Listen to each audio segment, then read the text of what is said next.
تشدو الدنيا فرحا معنا والأمل المشرق يتبعنا. تشدو الدنيا فرحا معنا والأمل المشرق يتبعنا. علمنا صنعة أخيار كي نصنع خيرا يصنعنا. علمنا أن نزرع نفعا حتى نجني ما ينفعنا. waxaa la yidhi nebiyullaahi ciisa wuxuu soo maray maalin meel buu soo maray waxay isku lug darsadeen nin banu israa'iila nin yahuudiya war ma israacnaa haa aan israacno jidkii baa kulmiyey waa la rafiiqay haddii la israacay safarku jicsin buu u baahan yahay nebi ciise wuxuu sitaa xabad kibisa amba xabad roodhiya raqiif ah kan kaleetona wuxuu sitaa labo mar haddii la safrayo oo jidkii uu kulmiyey la iskuna lug darsaday jicsinka la sito in la wadaago bay noqonaysaa. markii horena kan yahuudigii wuu ku qancay arrintaa laakiin waa yahuudi laxajeclo xumo lagama waaye ciise salaad buu galay nebi ciise intii uu salaadda ku jiray ayaa naftiisii shaydaan wuxuu ugu sheekeeyey labadaada midh ee roodhida khubuska ah yaanu kula wadaagin ninkan martiga ahi labadaada mid iyo mid ha noqotee labadaada horta mid hadeer sii cun. intuu salaadda ku jiray buu mid sii cunay. nebi ciise salaaddii buu ka baxay.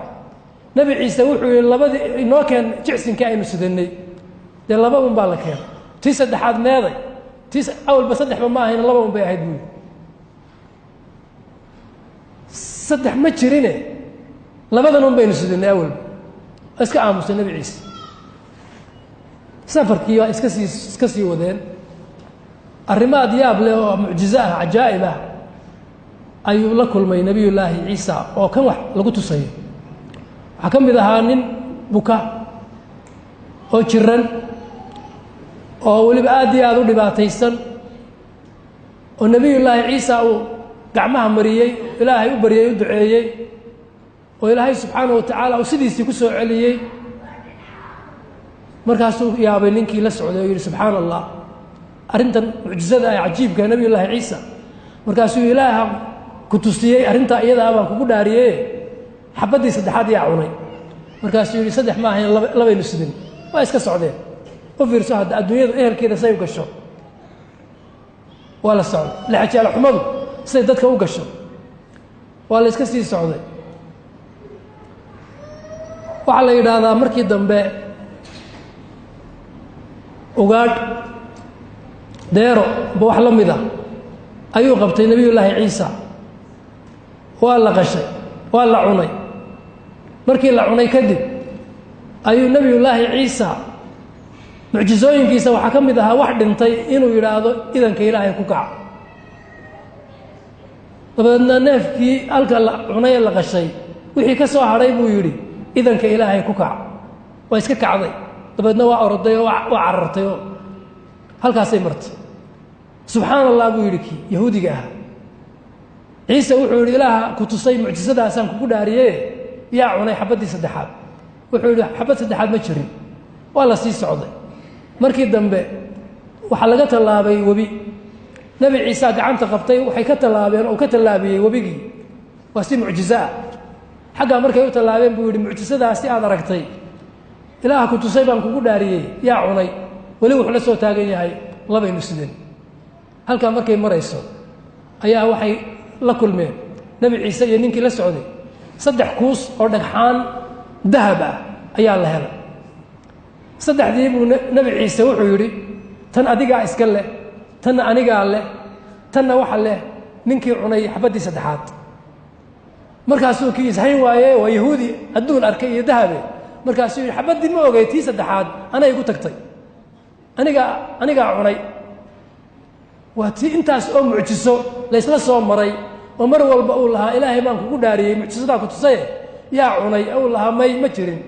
hadda markii dahab la helay adduun la arkay wuxuu xabadii ana muxuu jeedaa inuu tanna inuu isagu qaato nabi ciise wuxuu saddexdaba qaado saddexdaba isku darso ina kala kaxay si wada socon kari mayno ciisana halkii buu uga tegey saddexdii kuus oo dahab balballaaran dhagxaan ah ayuu uga tegey isagoo ku wareegaalaysanaya oo aan qaadi karayn yaa waxaa u yimi niman wada socda 3 nin ayaa u yimi waxay arkeen ninkan dahabka iska haysta ninkii bay dileen horta kow bay ka siiyeen